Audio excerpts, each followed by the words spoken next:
Colocar um produto no mercado hoje pressupõe, especialmente por conta das redes sociais, etc., e a forma com que você acessa a pessoa propriamente dita, você tem que pensar muito mais no nicho que vai de fato consumir aquele teu produto, que de fato a tua ideia é brilhante por detrás. Eu acho que tem empresas consagradas que não olham o cliente como a centralidade do negócio não está no cliente. Pega empresas mais tradicionais com uma visão muito industrial. Tá. O centro da tomada de decisão está na indústria. E aí o GTM é uma tratativa meio que... Sensacional. Eu produzo para mercado. E a nossa provocação no GTM é eu olho para o mercado para produzir. Não adianta você lançar qualquer coisa sem entender como o teu consumidor vai se comportar no consumo daquele produto.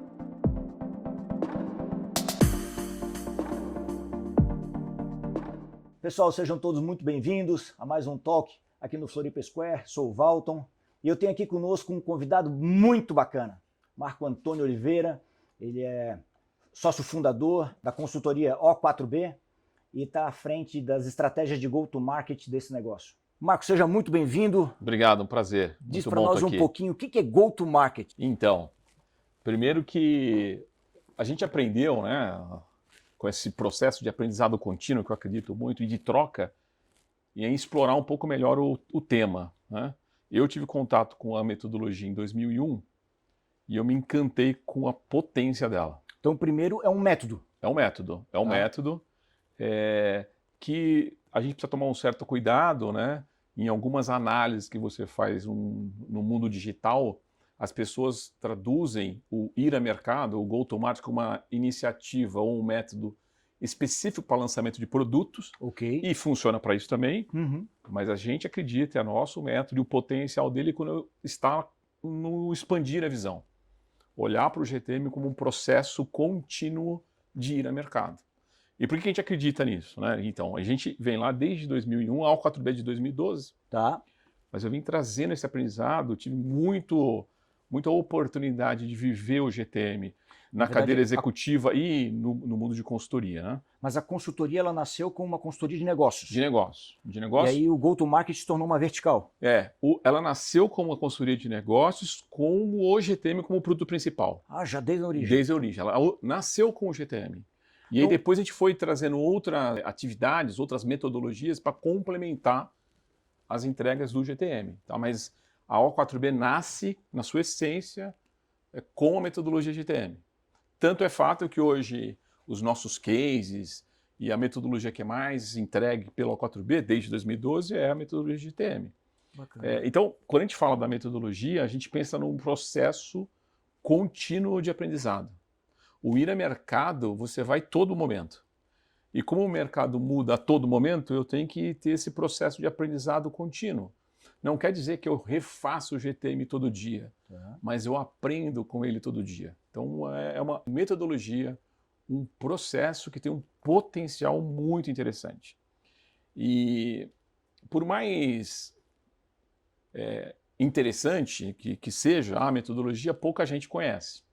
Sim. Então, ou mais do que isso, mas pouca gente conhece aplica. como método, mas todo mundo de uma forma empírica aplica. Todo mundo tem GTM. Perfeito, porque todo mundo que precisa lançar um produto ao mercado, ele monta uma estratégia para isso. E essa estratégia, quando sob um método, ela é o GTM, Go-to-Market. Como você levar um produto ao mercado. Toda empresa leva seu produto ou serviço ao mercado, então tem o GTM instalado lá. Perfeito.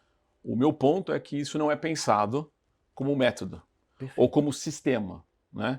Quantas empresas você conhece que não entende exatamente o perfil do seu cliente? Eu arriscaria dizer que a maioria dos negócios, quando estão começando sem uma infraestrutura acadêmica por detrás, porque o empreendedorismo é muito sangue na veia, não é? Então, talvez a maioria não vá sobre um método de mais do mercado, que isso, Valton. Então, eu acho que tem empresas consagradas que não olham o cliente como a centralidade do negócio não está no cliente. Pega empresas mais tradicionais com uma visão muito industrial. Tá. O centro da tomada de decisão está na indústria. E aí o GTM é uma tratativa meio que... Sensacional. Eu produzo para mercado. E a nossa provocação no GTM é eu olho para o mercado para produzir. Eu olho para o mercado para produzir. Sensacional. O que acontece normalmente... Vamos voltar um pouco. Nós somos formados como tayloristas, né? Então o nosso método de pensar é eu produzo alto volume, na mesma cor, para um público que é igual. Tá. Então, se você pensar, quando a gente começou a industrializar no primeiro... Sim, ali essa é na, a origem, inclusive, da pesquisa e desenvolvimento, isso, enfim. então o que eu faço, né?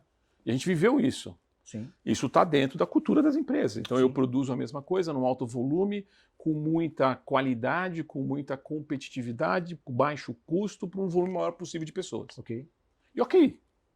O que está acontecendo hoje é que cada vez mais esse modelo taylorista ele perde força, né? Porque você tem uma tomada de decisão e uma jornada de consumo diferente da minha. Tu te refere porque, na verdade, hoje o produto ele é muito mais destinado a colocar um produto no mercado hoje pressupõe, especialmente por conta das redes sociais, etc., e a forma com que você acessa a pessoa propriamente dita, você tem que pensar muito mais no nicho que vai de fato consumir aquele teu produto, que de fato a tua ideia é brilhante por detrás. É isso. Então tem uma metodologia que chama Market Fit, que está dentro do GTM. Né? Então, eu vou produzir alguma coisa, um produto ou um serviço, eu tenho que entender claramente quem é o consumidor desse produto. Como, é mais do que ele consumir o produto, é como ele vai consumir. Então, invariavelmente, produtos inovadores que dão errado por quê? Na minha opinião, é porque não fez um market fit correto. Então, assim, não adianta você lançar qualquer coisa sem entender como o teu consumidor vai se comportar no consumo daquele produto. Mas existem desafios nisso, né, Marco? Porque na hora que você imagina, o go-to-market ele é uma tese. Isso. Ainda que seja um método, ele é uma tese. Você imagina como isso vai ocorrer, e em cima desses cenários, você vai direcionando qual que vai ser de fato o go-to-market mais apropriado para o teu produto. Isso, é. De qualquer forma, ele só vai se tornar realidade uma vez que você execução, prove, na execução. É isso aí. Até lá existe um caminho grande pela frente. A possibilidade de ter um fail nesse processo é muito grande sempre. Porque faz parte do risco do negócio. É. Mas é menos empírico. Então, assim, é menos empírico. Para mim, o GTM tem... O modelo de acesso ao mercado ele tem dois grandes momentos que são de risco.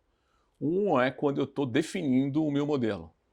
Tá. E o outro é quando eu estou executando ele. O que acontece muito normalmente? Deixa eu te perguntar, desculpa te interromper. Seria correto tu estás me dizendo então que na verdade o GTM é uma ferramenta de você mitigar risco?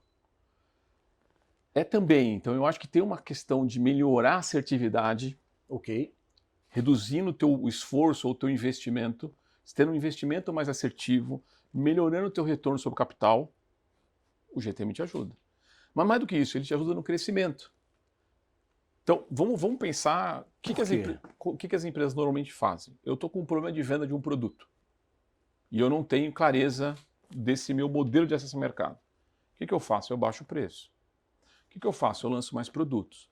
O que eu faço? Eu coloco mais canais de venda. E qual que é o resultado? Na grande maioria das vezes, é um processo de crescimento curto, e depois ele volta para uma normalidade. Por quê? Porque ele não está sistematizado. Eu não posso... Vou dar um exemplo para você. Eu tenho um produto e eu quero aumentar a minha venda dele. Eu vou lá e baixo o preço achando que esta é a solução. Eu mexi em uma alavanca da engrenagem. Tá. Só que eu tenho um problema de remuneração da equipe comercial e eu não percebi. Eu tenho um problema que o meu canal de venda não é adequado. Você compra o meu produto em um canal que eu não estou nele. Estou trazendo uma abordagem muito diferente, né, Marco? Se alguém der um Google, por exemplo, ali e ver o que é GTM, normalmente um go-to-market ele tem começo, meio e fim. Estás me falando em sistematização? Não tem fim. É uma abordagem completamente diferente. Então, imagina o seguinte, ó, eu tenho aqui estratégia de posicionamento do teu negócio e eu tenho aqui um mercado. Uhum. O GTM ele faz esse movimento de ir e vir. Eu vou no mercado, faço a execução de uma estratégia de GTM, aprendo com ela, volto no meu modelo, ajusto as alavancas, preço, canal, modelo de remuneração de equipe comercial, portfólio, todas as ferramentas que eu tenho. Perfeito. Movimento de novo. E tem um outro dado. Então eu faço esse movimento o tempo todo. O GTM é um processo, 60% a 70% de uma estratégia de qualquer negócio é GTM. É como que eu atendo o meu consumidor, é como que eu acesso esse mercado. E as pessoas se preocupam um pouco com isso de forma estruturada, se preocupam de forma pontual. Eu te confesso que para mim está sendo uma aula. Eu nunca tive essa percepção sobre o GTM. E pensa o seguinte, ó, eu tenho o método, eu executo o método, e aí tem um desafio que é executar. Sim. Se eu não for um bom executor, nada dá certo. E a disciplina? Disciplina, tem uma tendência a você fugir da disciplina. Perfeito. Área comercial, por exemplo, quando a gente fala de GTM e fala de ritual, eu sou defensor de rituais, de disciplina. Perfeito. A área comercial não gosta de disciplina. Não. A área de marketing gosta fala pouco de número. E a nossa provocação é, vamos ter disciplina. Vamos olhar para dado e vamos traduzir isso em ações que melhoram o nosso modelo de acesso ao mercado, com ritual. Se você não executa bem executado, você perde o GTM. E parece simples, mas o dia a dia come a nossa disciplina na execução. Então, pensa o seguinte, eu tenho que executar bem e eu tenho um alvo que é móvel. Por isso que o GTM é sistêmico. Eu volto nele o tempo todo. Não é todo dia, não é isso que eu estou falando, mas eu aprendo de tempo em tempo com ele. Por que o alvo é móvel? Pensa que, sei lá, há 20 anos atrás, o que eu tinha de oferta de carro? 5 modelos, 5 marcas. 5 marcas. O que eu tinha de oferta de solução de tecnologia? Nada, quase. Todos, N produtos e serviços eu estava limitado. Então eu tinha pouca oferta. Outra coisa, a inovação ela ocorria em ciclos mais longos. Sempre. Uhum. Não é? Sim. Eu tinha um mercado que, se eu tivesse aplicando meu dinheiro no banco, eu ganhava mais dinheiro que se eu tivesse um produto no serviço. Sim. Overnight, aquela história. Sim. Pensa que as empresas que estão aqui hoje, que têm 50 anos, viveram esse mundo. Sim. E aprenderam a partir deste mundo. Só que esse mundo mudou. Mudou. O que eu estou te falando é o seguinte, eu tenho muito mais inovação. O mercado está mudando mais rápido. Airbnb, Uber, N outros produtos que nasceram e acabaram com alguns segmentos ou complicaram a vida de alguns segmentos. Eu não estou falando que é só isso, sim, mas é isso também. Então eu tenho mais inovação, eu tenho mais oferta, então eu tenho mais competição. Você para no Farol hoje, no Sinaleiro, quantos você não consegue reconhecer a quantidade de marcas de carro que estão te ofertando? É fato. Então hoje eu tenho mais oferta, eu tenho mais inovação e o meu consumidor, as gerações estão mudando muito rápido. Nós estamos chegando com uma geração que é os millennials, que vão consumir produtos e serviços diferentes de nós. E como empresa... E parece um negócio etéreo, longe, né? Fala assim, Marco, mas o GTM não é para hoje? É para hoje. Quando eu faço um desenho de go-to-market, eu olho para o que eu vou fazer amanhã, o que eu vou fazer esse semestre, o que eu vou fazer esse ano. Mas eu não posso perder de vista o que vem pela frente. Então eu conecto a tendência. Evidentemente que a gente, quando está numa situação como a que a gente está conversando aqui, você vai visualizando isso no teu universo, né? Uhum. Comecei minha vida vendendo livro de porta em porta, então eu de fato está enraizado dentro de mim essa cultura que a gente está discutindo das décadas de 80 e 90, isso, onde nós tínhamos um modelo de negócio que era completamente diferente desse que existe hoje. Não se falava em Lean Startup, etc., não existia nada de MVP. E aí quando a gente entra quando eu te escuto, eu estou lembrando de algumas reciclagens que eu fui fazendo nesse período. Quando tu me fala em gerações, um dos grandes desafios ali em 2018, quando eu comecei a escutar um pouco sobre a longevidade que estava acontecendo para a nossa geração, a geração X, e o desafio que você ia passar a ter quando empreendedor para se comunicar com 4, 5 gerações simultaneamente, inclusive está por detrás, alicerça hoje todo o modelo de negócio do Floripa Square. Então, quando eu te ouço, será que o GTM não é uma versão melhorada do planejamento estratégico? Só queria fazer um parênteses antes, assim, em tudo que a gente desenha, a gente está falando de pessoas. Então, se eu não entendo de pessoas, se eu não gosto de pessoas, se eu não me relaciono com pessoas, eu tenho dificuldade de fazer negócio. Então, o que a gente vê muito, por exemplo, empresas que o CEO, que é um homem de negócio, se conecta mal com pessoas.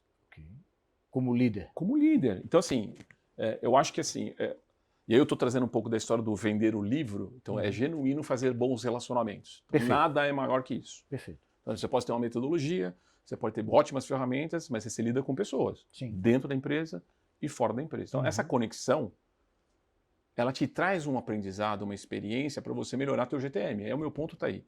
Então, se eu estou conversando com o meu cliente, se eu estou conversando com a minha equipe, se eu estou aprendendo o tempo todo, com metodologia, eu ajusto meu modelo de acesso ao mercado. Então, porque a gente fala muito de digitalização, muito legal, é isso aí, tem que estar nesse mundo, mas eu não posso perder a conexão com o CPF. Eu falo lá no A4B que a gente não faz negócio com o CNPJ, eu faço negócio com o Valton. O CNPJ é o meio. É o meio, tá ali, mas é a gente. Né? Se a gente tem fit, a gente acha que a gente tem uma... É aqui que vai o negócio. Então o GTM passa por isso também. Planejamento estratégico. Então o planejamento estratégico ele está numa visão mais... Ele traz temas para dentro da discussão estratégica que passam pelo GTM, mas não é o GTM. Imagina o seguinte, o que eu acredito? Se eu não sei para onde eu vou, nenhum GTM vai funcionar. Perfeito. Então, assim, pra onde eu quero ir? O que eu quero ser quando eu crescer? Eu quero ir para lá. O meu planejamento estratégico vai me dar esse caminho. Ou seja, uma visão mais macro. Macro. Então, assim, puxa, eu vou dar um exemplo. Se eu quero ser o maior fornecedor de livros da América Latina, e eu quero ter uma alta qualidade, e eu quero ter. E aí o número vem depois, eu quero faturar, a imagem, EBITDA, essas coisas vem no bojo. Mas eu tenho que ter um aspiracional que transcende o número. Porque senão fica difícil de vender. Planejamento estratégico você vende com história. As empresas estão lutando para o engajamento. E o engajamento vem de uma boa história, de um bom sonho compartilhado. Não está no número, não está no balanço. Sensacional. Então, a partir dessa Visão discussão. interessante, hein? Então, a partir dessa discussão, eu olho para ela e falo assim: legal.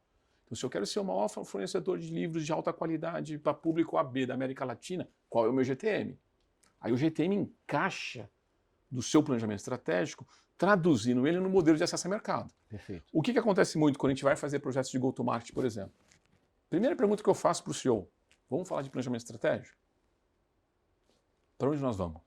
O que é que está por trás do teu aspiracional? Porque o GTM vai te atender aí. Se isso não está claro, fica difícil fazer GTM. Por que a área comercial e marketing das empresas apanha muito, assim? Muito.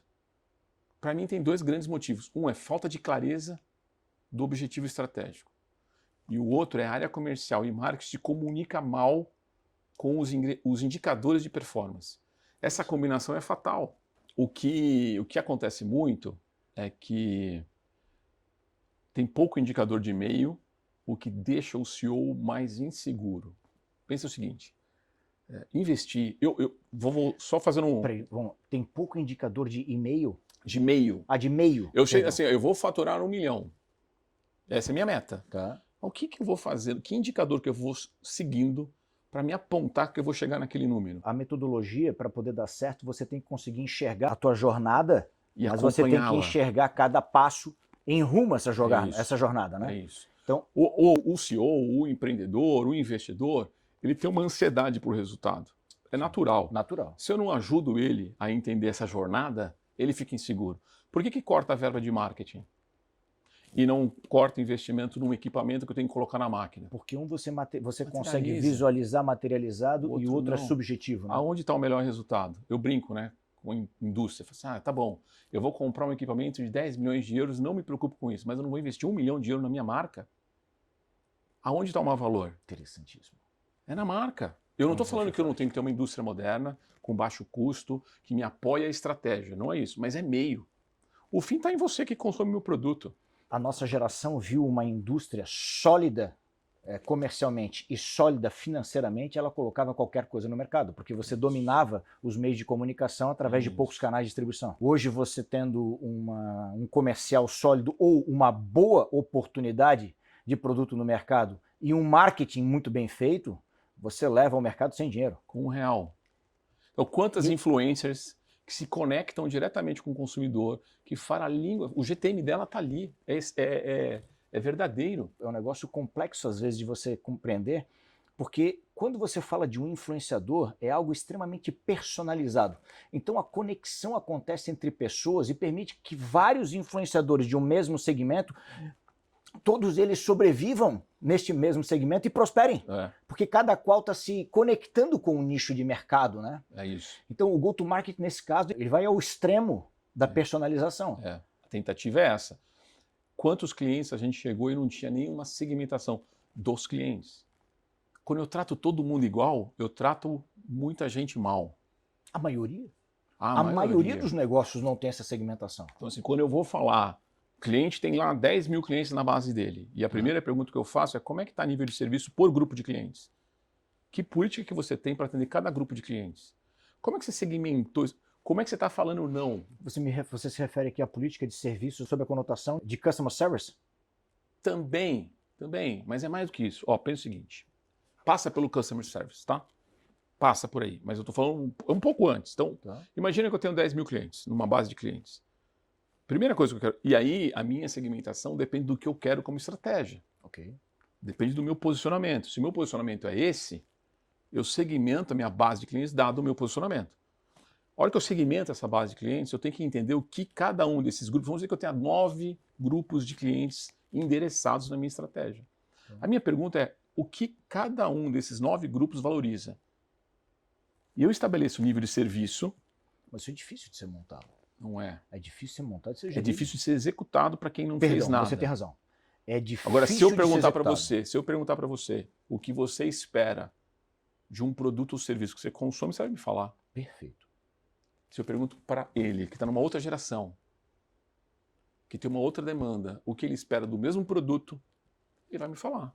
A hora que você começa a fazer boas perguntas, você começa a agrupar de forma mais correta o teu grupo de clientes. Perfeito. E aí você vem para dentro de casa e fala, bom, agora como é que eu vou atender esses grupos? E aqui eu falo não. Vou dar um exemplo para você. Viu um cliente nosso aqui em Santa Catarina, a gente fez muita coisa aqui. Tá. Me diga um cliente teu que tivesse aqui de referência. Ah, Altenburg. Altenburg. A Altenburg fez um movimento de se preocupar com o cliente, de segmentar a base, Que legal, de estabelecer pô. políticas. Então eles estão fazendo um processo de investir na experiência, investir em portfólio de produto adequado. Como é que eu faço meu portfólio de produto? Eu faço meu portfólio de produto dado o meu minha estratégia e dado o que o meu cliente quer. Eu não faço isso olhando para dentro de casa e falo assim, eu posso produzir, sei lá, aquela almofada, eu vou produzir essa almofada. O mesmo produto aplicado em diferentes segmentos de mercado, ele tem uma unicidade na forma de comunicar. Comunicar. Eu posso ter o mesmo produto sendo empacotado de formas diferentes. Eu brinco muito, eu comentei, acho que com você esse assunto. O mesmo produto empacotado de forma diferente. O que o meu cliente quer? Não, vou dar exemplo. Nesse caso, eu não vou citar nomes. Aqui em Santa Catarina, uma empresa que tinha uma grande base de clientes e tinha uma mensagem para a estrutura: eu quero atender todo mundo. Eu não quero perder negócio. Que esse é o normal. Então, e aí a gente chegou e falou assim: mas por que não? Tem um grupo de clientes aqui que geram um estresse para o negócio e que estão fora do nosso plano estratégico. Se eu quero atender esse grupo de clientes, esse grupo aqui, ele só me dá trabalho. Perfeito. Então, eu não vou falar não para ele. Então é uma ferramenta até de você dizer que, olha, isso aqui não faz parte. E aí trata esse cara aqui que é estratégico melhor, e eu tenho um potencial de fazer uma jornada melhor, e de deixar ele mais conectado, de ele fazer mais recompra, de aumentar a minha frequência de vendas, de positivar ele mais, e eu tenho um nível de assertividade e um custo menor, ao invés de ficar aumentando base de clientes. Quantas vezes você chega num cliente e fala assim, eu quero aumentar minha base de clientes? Mas peraí, mas vamos olhar para a tua base primeiro? Eu tenho cliente que consome o meu produto, que consome de uma frequência menor que poderia. Por quê? Porque é mais barato fazer isso. Ele já consome, já gosta do meu produto. Eu não estou falando que uma estratégia substitui a outra, mas tem que ser escolhas. Então, quando eu falo para você que eu vou falar não para cliente, dá uma dor, não dá? Mas eu falo não para cliente em O4B. E não tem nada de errado. Porque eu você tenho sabe uma qual estratégia. Que é o teu target. Perfeito. Não tem nada de errado. Porque se eu faço um movimento oportunista, eu estou deixando de cuidar da minha estratégia. Então, assim... Boa colocação, hein? Olha só. Se eu foco na oportunidade de curto prazo, eu perco, de fato, qual que é o rumo que eu estou dando para o negócio, né? Então, pensa que o empreendedor... E eu sou empreendedor, tá? Sim. Sou empreendedor. Sim. Então, eu comecei o negócio... Termina a tua frase. O empreendedor leva isso ao pé da letra, né? Ele olha para uma oportunidade e a gente é assim, a gente né? se apega na hora. Isso aqui, vou fazer. Pera. Fantástico. Vai para a minha estratégia. E eu não estou falando para não fazer, mas tem que fazer muito sentido. Muito sentido. Lá no O4B a gente não faz nenhum movimento se não tiver conectado com a estratégia. Se a gente for fazer alguma coisa que não está na estratégia, vamos revisitar a estratégia. Por que o GTM muitas vezes morre? Depois que a gente sai. Já aconteceu, tá? Hoje diminuiu muito, mas acontece. 2 motivos. Falta de ritual de gestão. O dono, o CEO, o principal tem que cuidar do GTM. E a segunda motivo é caminhos curtos, oportunidades. Aí você, não, vamos fazer isso aqui também. Aí você perdeu a mão. Né? E tem uma questão dessa governança do GTM, que eu falo do falar não de novo, né? Parece que eu sou... Não é isso, mas assim, eu tenho uma política comercial, eu segmentei meus clientes e estabeleci uma política comercial. Me liga um representante e fala assim, não, mas esse cliente, amigo, vamos fazer uma exceção? Acabou. Você perdeu a mão da gestão. Eu não estou falando para não fazer, mas revisita o modelo e vê se o modelo está errado. Se estiver errado, muda o modelo, mas não faz uma exceção. Às vezes até porque a exceção pode ser uma grande oportunidade. Uma grande oportunidade. Desde que ela esteja alinhado com aquele objetivo que você acha que está na tua mente, mas se você não visitar o book, você vai achar de acordo com aquilo que muito mais te convém do que aquilo que de fato você pactou lá atrás de poder fazê-lo, né? Porque a tentação do curto prazo ela é muito grande, né? E tem a ver com a nossa história, né? Nós somos muito de execução. Sim. Pouco de planejamento. Sabe que, na verdade, há um tempo atrás, meu filho Luca estava me perguntando qual que é a diferença entre empreendedor e empresário, né? E eu costumo dizer que o empreendedor é aquele que tem, de fato, dentro de si uma inquietude na busca para poder solucionar um determinado problema. E o empresário é esse empreendedor que estudou, se capacitou e está habilitado a dar longevidade naquela iniciativa que solucionou um determinado problema antigamente, né? O grande desafio é você conseguir encontrar entusiasmo e determinação para continuar essa capacitação e fazer esse movimento de empreendedor que vinha dando certo. Não pode negar que vinha dando certo, né? Então o negócio segue prosperando. O terrível é quando você entra num ciclo de queda para poder então somente se mexer, né? Mas se você está numa curva de ascensão e você encontra força de vontade, determinação para conseguir fazer um ajuste pessoal e se capacitar para poder seguir como muito mais gestor do que empreendedor, eu acho que vai muito em linha com a tua proposta de conseguir ter uma jornada mais alongada, né? Bom, e esse ponto que você imagina que o GTM é uma ferramenta para isso. Fazer esse movimento do empreendedor ter mais essa visão de empresário e para que ele tenha ferramentas, inclusive, para ele fazer os dois movimentos. Porque o GTM te estabelece uma base interessante de informação para tomar decisão. Para se ter um GTM dentro de uma operação, tem que ter alguém a cargo dele? Tem que ter um dono. Tem que ter um dono. Tem que ter um dono. Normalmente, mas profissional desse eu nunca conheci. Então, a gente tem ajudado muito. Assim, algumas empresas estão começando a colocar a cadeira de GTM, né? Que é uma pessoa que tem uma visão mais espacial, né? Ele não olha para o comercial, ele não olha para o marketing, ele olha para o contexto de acesso ao mercado. Algumas empresas já têm uma cadeira lá que é um gerente de GTM, um diretor de GTM, já tem. Qual que é o perfil desse profissional, Marco? Difícil. Tem pouca gente, tem alguns que eu conheço que são muito bons. Mas vamos lá, perfil, ele tem que ser uma pessoa que conhece imagina alguém que ande entre estratégia e tático ali, né? Então, uma pessoa que consiga fazer análise estratégica, consiga conectar com a estratégia, consiga traduzir a estratégia, consiga fazer esse ir na estratégia, ir no pensamento analítico. Ou seja, ele tem conexão com o C-level da operação? Tem que ser. E, ao mesmo tempo, é um cara que se conecta muito bem com o time comercial. Então, ele tem que conhecer o ambiente de trade, ele tem que conhecer o ambiente comercial. Então, é uma pessoa mais... Imagina uma pessoa que sentou durante muito tempo na cadeira de marketing e sentou na cadeira de comercial, é uma pessoa que tem mais bagagem para pegar um GTM e implantar. Muitas vezes, hoje em dia, eu sugiro isso inclusive, empresas que não têm essa pessoa, vai pelo marketing. E a gente aterra um pouco o marketing para ele ter uma visão mais da execução, de mercado. Porque o marketing é mais estratégico. Sempre. O marketing está mais conectado com o mercado. O marketing é mais analítico. Normalmente a gente provoca isso que a área de produtos esteja dentro de marketing. Inteligência de mercado está lá dentro de marketing. Pricing está lá dentro de marketing.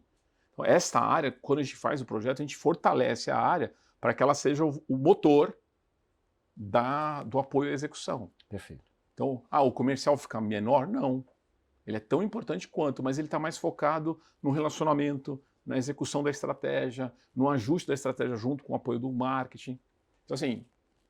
É uma visão bastante diferente da tradicional, né? Então, bom, é muito normal você ter área de pricing, por exemplo, na controladoria ou no financeiro. Muito normal. É fato. Marco, mas se eu tirar do financeiro, da controladoria, eu vou perder o controle. Eu não estou falando para perder o controle. Marco, sensacional. Porque... teoricamente, a análise do preço de venda, ela na nossa geração sempre partiu da formação do preço de venda. É custo mais markup. Exatamente. Não análise da viabilidade de mercado, inclusive negligenciando oportunidades de você ter um preço muito melhor de acordo com o valor que você de fato está proporcionando. Isso, né? É isso. Então, quando eu coloco na contadoria ou no financeiro, eu garanto a execução de markup. Financeiro e controladoria não entendem de valor. Mas né? a maioria das estratégias de price estão lá. Perfeito. Então, mas imagina o seguinte, joga isso para o marketing. O que o marketing está falando? Eu olho para o mercado, eu olho para o funcionamento, eu olho para valor, eu olho para concorrente, traz inteligência de mercado, está sendo dado, aprende com preço. Preço é uma alavanca de estratégica importantíssima. Eu não posso não me preocupar com o preço toda hora. Mas é estratégia. O que é o papel do financeiro controladoria? É garantir que as margens mínimas sejam entregues. Para que eu tenha um balanço ok, para que eu gere margem EBITDA ok. Então, você cria um comitê de preço. A gente sempre sugere, cria um comitê de preço. Quem participa? O comercial, o financeiro, supply, S&OP lá, área de S&OP quando tem. A quem puxa, quem é o dono, quem provoca a discussão alinhada a uma estratégia. É o marketing. É o marketing. Alinhado ao mercado, né? Ele vem com dado de mercado. Assim, o meu preço é 1 ou 2? Depende. Olha só, eu posso ter o mesmo produto a R$1 em um estado e a R$2 em outro estado. Veja só, tu acabaste de dizer o seguinte, olha, o meu preço é 1 ou 2, depende. Se for a controladoria ou o financeiro, não tem depende. Não. Ou é ou não é, porque é matemática. É. Quando você vai para uma visão um pouco mais holística, realmente você tem entre 1 e 2 existe aqui uma margem gigantesca. Né? Então, qual que é a viabilidade do negócio de se posicionar? Realmente é o marketing que vai trazer. Né? Então, tem cliente nosso aqui de Santa Catarina que tem um nível de serviço maravilhoso. Maravilhoso. Tem uma oferta, um one-stop shop assim, ele tem uma linha de produtos para aquele segmento que ninguém tem, com um nível de serviço muito bom. Como é que eu precifico? Se eu coloco lá na área financeira, controladoria, é markup. Se eu olho para o marketing e falo assim, o que eu estou entregando de valor? Ninguém entrega mais rápido do que eu. Ninguém oferta para você, Walton, um mix que eu oferto e você precisa que eu sei. Ninguém tem um time de produto tão bom quanto o meu, que viaja para a Europa, que traz inovação. Ninguém tem, só eu tenho. Eu tenho que precificar isso. E eu não estou falando aqui Perfeito. que eu estou sendo abusivo em preço. Não é isso, mas é estratégia de preço. E estratégia de preço é GTM na veia. Estratégia de preço, estratégia de posicionamento, é o valor que de fato você tem condições de gerar ao mercado. Isso aí. E se você está gerando esse valor, está gerando riqueza e por consequência é natural que você consiga aferir isso. É natural. E para você como consumidor, para você está ok. Porque eu estou te entregando valor. Perfeito. Não é o preço. Não é e outra coisa, né? Só fazendo um parênteses, a gente fala disso B2C, então, B2B é igual. Dinâmica diferente, desafio diferente. Eu vou fazer GTM, vou fazer só para quem tem varejo. Claro que não. O B2B, o GTM no B2B tem um poder absurdo. Talvez às vezes até maior. Então assim... Porque se de fato você consegue aferir um valor, e esse valor você consegue multiplicá-lo dentro da cadeia de diferentes negócios que vão multiplicar ao consumidor final, a possibilidade de ganhar é enorme. Né? Então, no B2B, a pergunta que eu tenho que fazer, que é a boa pergunta, vai me dar respostas muito interessantes. Às vezes é melhorar minha digitalização do processo. Porque você, como B2B, você quer acuracidade na entrega dos produtos e serviços. No varejo, ele quer velocidade, você quer acuracidade. Olha só, olha o que muda. Quando eu capturo essa informação, todo o meu processo de produção, se é make to order, make to stock, que nível de serviço que eu vou estabelecer com você muda. Agora, se eu não pergunto isso, e eu crio um padrão igual para todo mundo, eu estou cometendo um erro. Outra coisa que acontece muito, só para cauda longa em produto. É muito normal a gente chegar nas empresas e eu ter lá 5% do meu mix de produtos respondendo a 95% das minhas vendas. É muito normal. Aí a pergunta que a gente faz é o seguinte, quem nasceu primeiro? O ovo ou a galinha? Por que eu tenho 95% do meu mix de produto que representa só 5% da minha venda? Porque eu não perguntei para o cliente... É um princípio de Pareto, né? Não, mas no caso aqui está extremado, evidentemente, extremado. Mas isso ocorre. Ocorre, vai ocorrer, mas é extremado. Muitas empresas. Muitas empresas. E por que isso ocorre? Outra concentração de produto e concentração de clientes. Eu tenho um cliente que representa 30% da minha venda. Sim, isso realmente é um negócio complexo. Está errado? Não está errado. Especialmente contanto que eu B2B, tenha, né? Contanto que isso seja uma estratégia e eu saiba disso. O problema é quando eu tenho isso... Ou seja, o risco está mensurado. Está mensurado. Eu tenho plano A, plano B, plano C. Para esse cliente, se ele sair da minha base, eu tenho alguma coisa para... Perfeito. O problema é que não fazem. Então, produto. Eu lanço o produto de dentro para fora. Eu vou ter problema na minha cauda longa. Então, se eu não estou lançando um produto para atender uma demanda sua, eu estou lançando um produto para atender a demanda de quem? Da fábrica? Não vai vender. Outra, remuneração da equipe comercial, que é estratégico. Então, você fala de preço, é estratégia. Remuneração da equipe comercial é estratégia. Se eu tenho uma equipe comercial que recebe comissão sobre lucro, sobre receita, o que eu estou falando para ela? Ó, quanto mais você vender, mais você ganha. Tá, mas eu não quero vender. Eu quero vender com qualidade. O que eu coloco na remuneração de um time comercial para que ele venda com qualidade? Para que ele venda mix de produto? Para que ele favoreça a margem? Para que ele favoreça a experiência? Eu tenho que ter modelos de remuneração mais inteligentes. Ou seja, a dinâmica na formação da comissão, ela vai te permitir trabalhar diferentes formas de forçar o comercial a buscar um mix mais variado de clientes. Incentivar o comercial atrelado ao meu posicionamento. Perfeito, perfeito. Então, Na verdade, interessante, se utilizar a metodologia para se conseguir associar ao objetivo final, como que você vai induzir o comercial a atingi-lo, pô, é uma bela de uma estratégia, hein? Então, o que as empresas fazem hoje? Eu não estou falando que não tem que fazer, tem que fazer também. Cobrança ritual, cobrança ritual. Quero saber onde o vendedor está amanhã de manhã. Sim. E o que eu falo? Legal, tem que saber, mas se ele não tiver? Fazer supervisão é menos inteligente do que fazer a estratégia. Dá mais trabalho, estressa mais. Agora, se eu tenho um modelo de remuneração que é inteligente de tal forma, e eu olho para a meritocracia, eu responsabilizo o resultado, quem deu o resultado ganha dinheiro, fica. Quem não deu o resultado não ganha dinheiro, vai embora. Sensacional.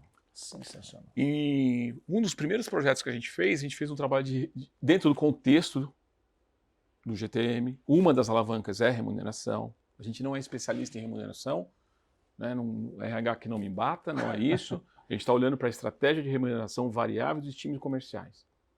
E a gente faz uma recomendação. Eu não faço estudo profundo de modelo de remuneração, Tem gente muito boa para fazer isso. Eu não faço. Eu estou lá no ambiente da estratégia, da conexão do GTM com o posicionamento e com o mercado. Tá. O que a gente fez nesse cliente nosso? Ele pagava sobre receita líquida. Uhum. Ele faturava 380 milhões ano, pagava sobre receita líquida, tinha uma equipe de 180 vendedores.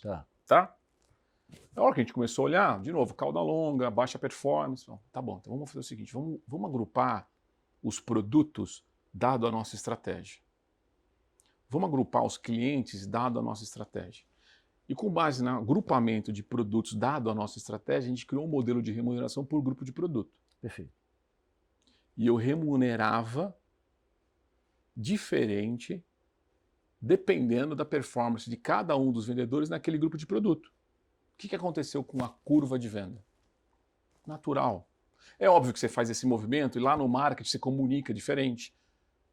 Então não é só isso, por isso que eu falo do sistêmico, né? Eu mexo na remuneração, mas eu ajusto a oferta. 38% de ganho de volume de negócio no primeiro semestre. Excelente. Recente agora. Agora. Tem a ver com o que eu quero que essa equipe faça. Que sinal que eu estou dando? Eu entrei nesse tema de remuneração porque tem a ver com portfólio. Portfólio de baixa performance. Se você faz uma consultoria, o que a consultoria vai fazer? Corta isso aqui que você não está vendendo. E a minha pergunta é, não está vendendo por quê? Não está vendendo porque eu não estou me conectando. E pode ser que tenha que cortar mesmo. Não estou falando que não tem. Teve projetos que a gente fez que teve que cortar uma base de produtos que não fazia o menor sentido. Perfeito.